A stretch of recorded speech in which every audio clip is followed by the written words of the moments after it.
The weather affects everything, from how we feel to how we live. But what's really going on above us? Each week on Atmospheric Insight, we dig deeper into the science of weather and the stories it shapes. This is Atmospheric Insight, where science meets the sky.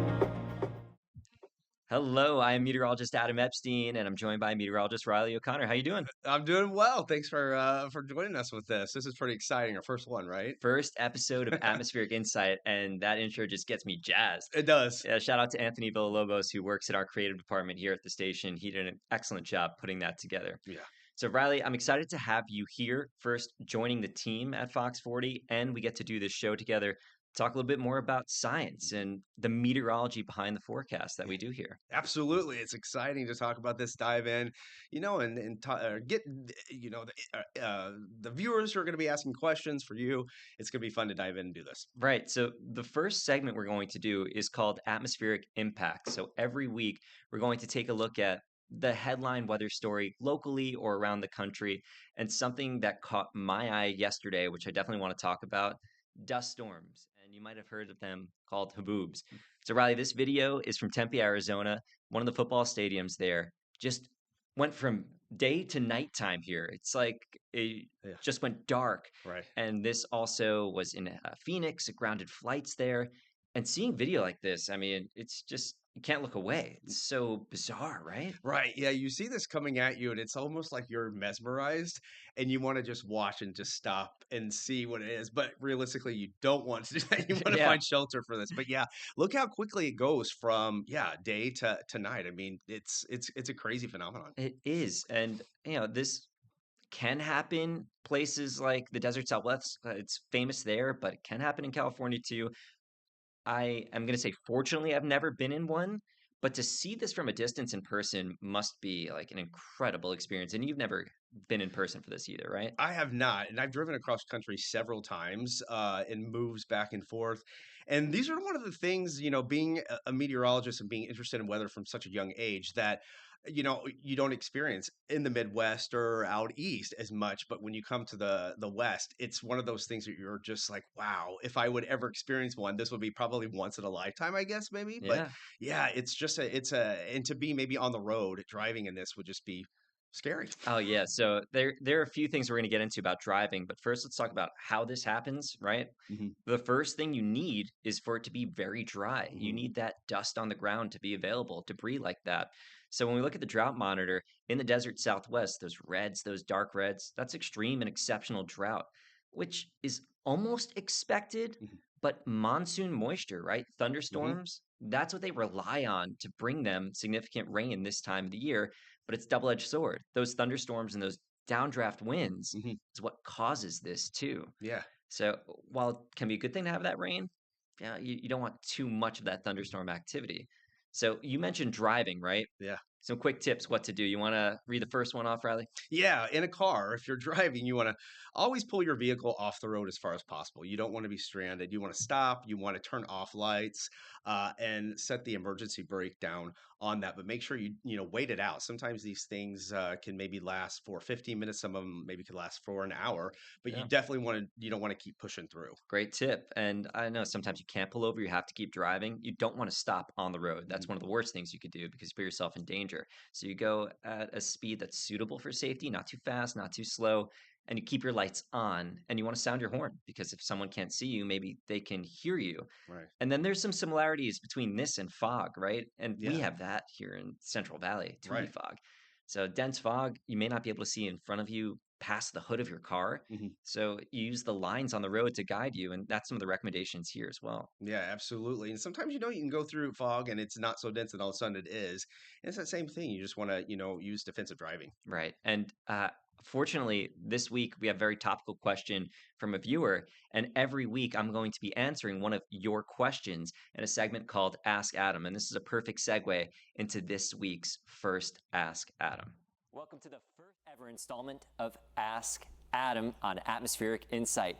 The first question comes from Delinda Butler Brady, and she asked, why does the monsoon in Arizona cause weather problems for us here in California? Well, to answer these questions, we have to go through a series of processes, starting off with defining what monsoon is and what they are. The definition of a monsoon is a shift in winds that often causes a very wet season or a very dry season. Although monsoons are usually associated with Asia and India, they happen all over the world, including here in North America. So the key here that I want you to understand is that monsoon doesn't mean rain. It's a wind shift that tends to correlate with high rain in one area and low rain in another. So all across the world we have monsoons. We're going to focus on the North American monsoon right over here. There's a West African monsoon, the Indian monsoon, maybe the most popular in the world, and the East Asian monsoon as well. And while it gets wetter during the summer months, mainly June, July, August in these areas, there's a corresponding region that gets drier as well. Let's talk about what causes this shift in wind direction. Starting off with winter. During winter time, you have land temperatures that are cooler than the ocean. It's all about relativity. This creates a pool of air that sinks. Cold air is more dense than warm air, so it lowers in elevation. Dry air blows out towards the ocean, and once it's over that ocean water, it adds some warmth and adds some moisture. That air starts to rise over the ocean. That warm air then circulates and creates rain offshore, and you have this pattern of high pressure on land, low pressure offshore. It tends to be a little bit drier on the land.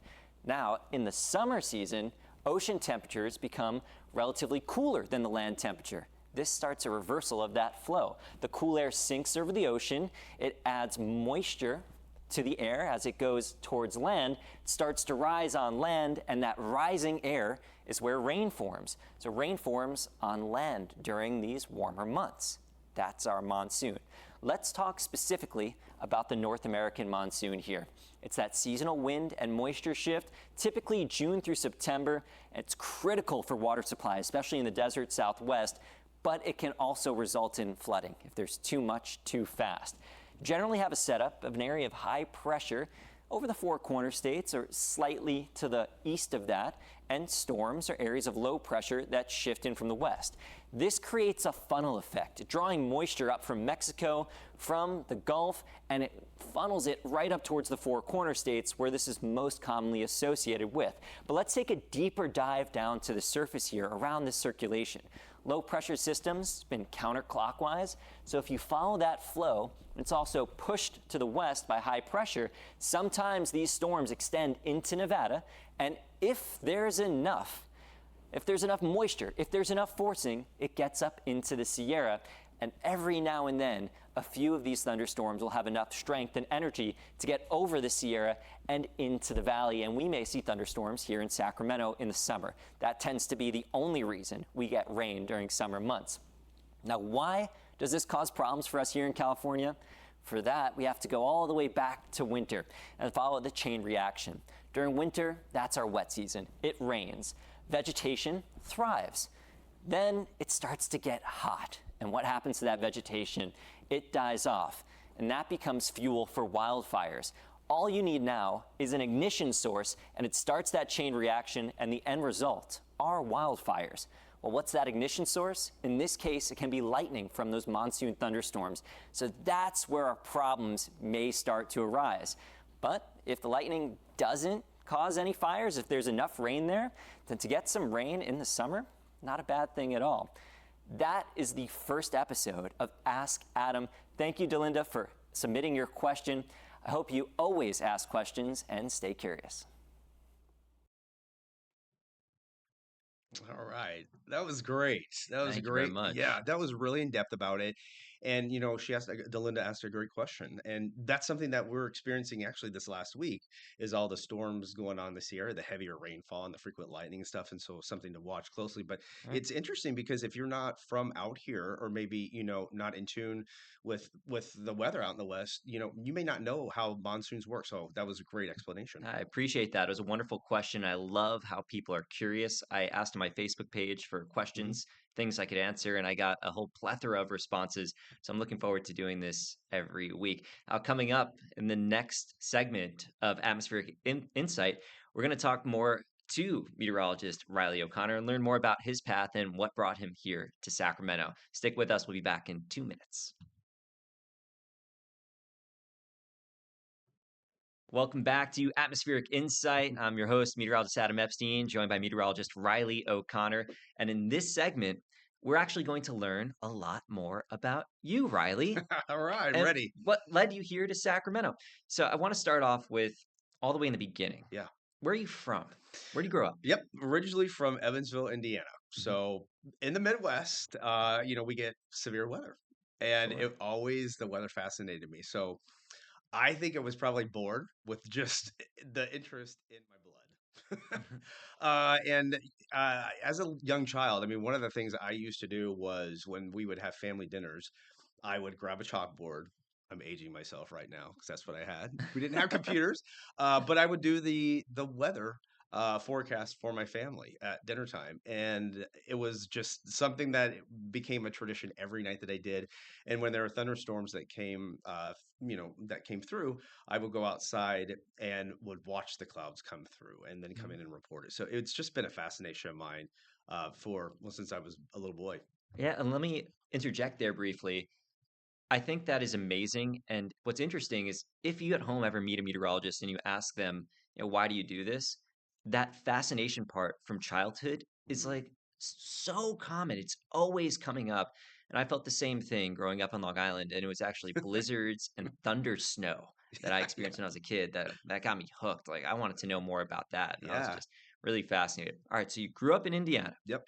You liked weather, but we've talked about this. Your path wasn't very direct, right? So Right. you ended up going to college, and what were you studying initially? Yep. So I initially at Purdue started off meteorology and then went into the liberal arts and communication. With that, I loved it. I thought that was fun. I really wanted to get the broadcasting down, and so that for me was just a fun transition for it. And then I ended up finishing my degree through Mississippi State and got my meteorology degree through there. So both schools. When I graduated Purdue, I had family in California anyway. My family lives in the Bay Area and in Davis. And I moved to Southern California. I moved back out there and lived with friends, worked in the entertainment industry for a while. So I went, Hold on. Let's talk about that because this is also interesting. oh, You yeah. don't want to gloss right over that. When you say you worked in the entertainment Yeah. industry in Southern California, what were you doing down there? I was doing some acting. Yeah, that's Yeah. cool. That's Yeah. cool stuff. It was fun. It really was. I learned a whole lot. I had an internship my senior year of college at Paramount Pictures. From then, I did a first Walk On Passions, which was a soap opera. It was just being Cool. an extra role. So I went back to school, finished my last semester, and I was like, I'm going back out. And I had a wonderful time. So I did some modeling, did some. Yeah, handsome guy. I don't know about that. Thank you. Now I'm going to start blushing. But it was just a fun time. I worked on a sitcom called Just Shoot Me, and then some work on Young and the Restless, and it was just a blast. And then I became a talent manager. I worked for Discover Management, which was Beverly Long Casting out of Los Angeles, and absolutely loved that. But my heart was in meteorology, and I missed it so much. And I had my degree, and I was like, you know, there was my to make a long story short, my dad passed away in an accident, and I kind of had a life-changing moment where I Hmm, was like, I want to do what I went to college for and what my passion was. And from there, I started getting my reel done in the San Gabriel Valley at right. Crown City News, and then my first job was in Sioux City, Iowa. So I moved from Los Angeles to Sioux City, Iowa. Okay. Wow. That is a unique path, right? And Yeah. I'm sorry to hear about your father. I didn't know that.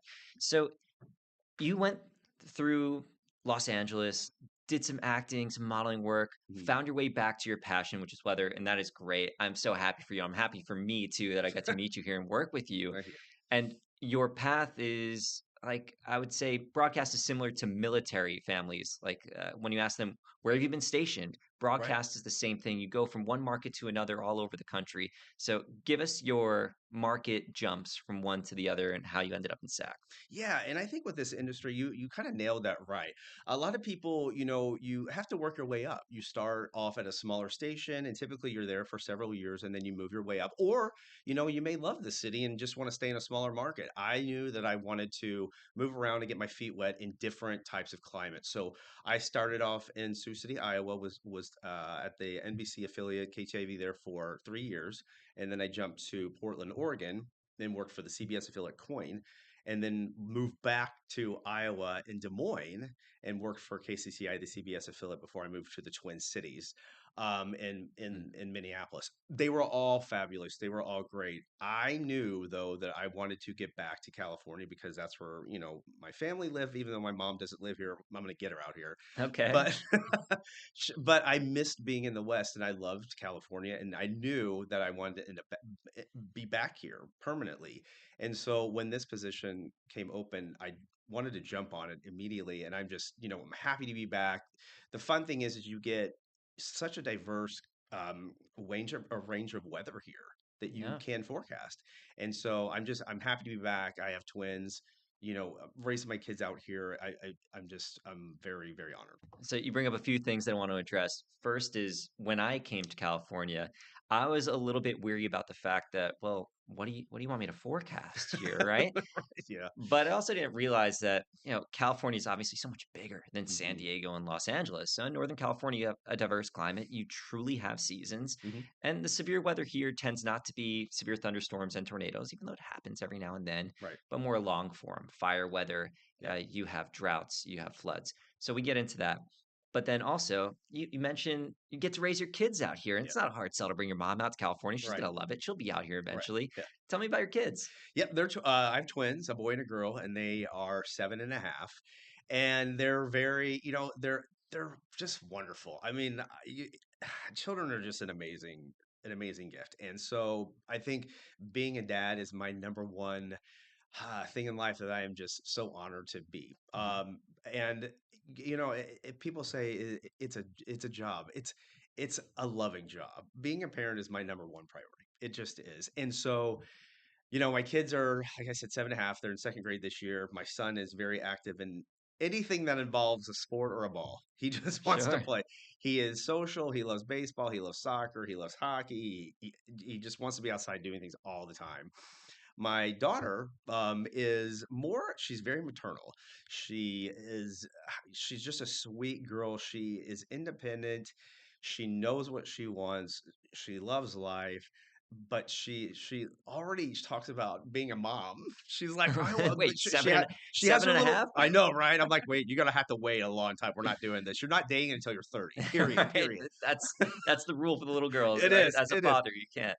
But she's maternal. She loves playing with her baby dolls. We play house together. I mean, I paint my nails pink, Oh, cute. put makeup on. We have fun. All right. Well, that's great to learn about you. But this is a special segment of yours today. But on Everyday Atmosphere, it's actually going to be a different look about how weather impacts certain areas of your life that you may not expect. So tell us what you have on tap for next week. Yeah, so one of the things that I'm really passionate about and interested in is the environment, right?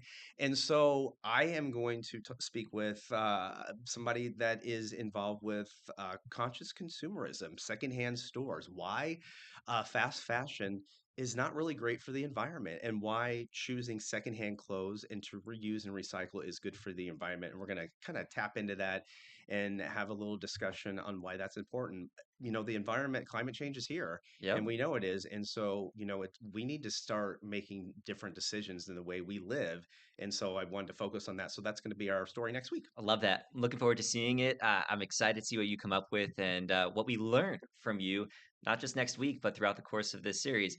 All right, Riley, thank you so much for sharing about your life and your path to get here. Coming up, we're going to hear from Genevieve Melzer and how hot weather has been impacting some places like Bradshaw Animal Shelter. All right, we'll be right back in 2 minutes.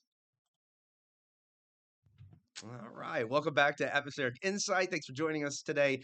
We are going to watch a little segment from Genevieve, who visited an animal shelter, and we're going to see what she has to say about animals and weather. All right, let's jump into it. We deal with a lot of heat here in Sacramento, especially during the summer months. So how do we keep the dogs' paws and the dogs cool enough here at Bradshaw Animal Shelter? Let's go find out. I met up with Brittany Peterson, Public Information Officer at Bradshaw Animal Shelter, and she gave me a behind-the-scenes tour. They currently have around 300 puppies and dogs, and at one point over the summer, they had over 1,000 cats and kittens. Meet Shelby, one of the available dogs for adoption. She is a heat-sensitive pup that we have here, so she gets some yard time in the morning with all the shade, a little kiddie pool to keep her cool, and we just sit here and play ball with her for hours. And what does that exactly mean, that a dog is heat sensitive? So we have a couple dogs here, and you'll probably see them out with the short snout, so they have harder time breathing. Their body just doesn't regulate like other dogs, so they get hot really fast, they overheat quickly. So we have to take precautions in making sure those dogs are coming out first when it's the coolest time of the day, and in the evenings when it's cooler. And then making sure when they are out, they have a lot of access to water, ways to cool down, and shade. And how do you guys deal with triple-digit heat and our hot summers here? So when we take our heat protocols, we do not take dogs out to spend long hours out here. We take them just to potty breaks during those heat hours. We work on making sure that they just get into shaded areas to go potty. And then we really focus in the morning and the evenings, getting them out for their enrichment, walks, all their energy out. But it's really focused around when is it coolest during the day, and that's when they get the longest time out to enjoy being outside and out of the kennels. And then during the hottest parts of the day, it's just potty breaks. They have a great walking path for the dogs, and to protect dogs' paws, they've covered a path over the hot street that leads to the walking path. So everything's really well thought out with the dogs in mind. And then our walking path is full of trees so that we have lots of shade and protection from the elements, and also gives them like a natural environment to explore and all the smells to keep them enriched. Are walks ever cut due to heat? When it's hot, it's just potty breaks, but like in the cooler parts of the day, that's when they'll get long walks to get their energy out. So we get volunteers here earlier on in the day to make sure that the dogs are getting out and getting their energy out. What tips do you have for people at home dealing with heat and their animals? So when you're having heat waves like we've been seeing over the summer, it's best to ensure you're keeping your dogs hydrated and indoors during those highs of the day. And then you can take them on walks, getting them outside, getting them exercises in the early mornings or the late evenings when you're seeing those temperatures drop. Keeping your dog outside is not recommended. We recommend keeping them inside where it's climate controlled, the AC's on. Also, just not leaving your dog in a car. It's hot outside and it's gonna double in the car and get even more hot, which could cause your dog to suffer with heat exhaustion, and that could be very deadly. Really keeping your dog in mind, making sure that they have access to a cool environment, water, and when you're taking them outside, making sure that it's the cooler parts of the day, and watching the pavement too, because that also gets hot. And what about the opposite end of the spectrum, when it gets cold and temperatures drop below freezing? When it gets cold here at the shelter, we ensure animals that maybe like Shelby, who don't have as much fur to keep them warm, we have coats and jackets and things like that to keep them warm. We also have areas that are more sheltered from the elements inside where they can hang out with, and walking them and just trying to get their energy up. But being mindful of, again, the animals that are more weather sensitive, that don't have the ability to regulate their body temperatures, and ensuring that they're taken care of. But then we have like huskies who are completely fine out here. So just paying attention to the breed and what animals need a little bit extra attention when it comes to being out in the elements. I was very impressed by everything that they do over at Bradshaw Animal Shelter, how they take care of all those animals. They also have so many programs, and one of them is called Barks and Rec, where you take one of the dogs or puppies out on the town. And if you're interested in adopting one of these lovely animals, head to Bradshaw Animal Shelter and adopt yourself a pet. And now you know how to take care of it when it gets super hot here in Sacramento. Genevieve Melzer with a report there. Important every summer, but fortunately, This summer hasn't been brutally hot. Riley, welcome to Sacramento on such a nice note. Yeah, thank you very much. I know, right? We had plenty of days in the 80s, I so know. Yeah, it's been abnormal. Usually we're hotter than normal. yeah. All right, that wraps up our first ever episode of Atmospheric Insight. Thank you so much for joining us. I hope to see you again next week.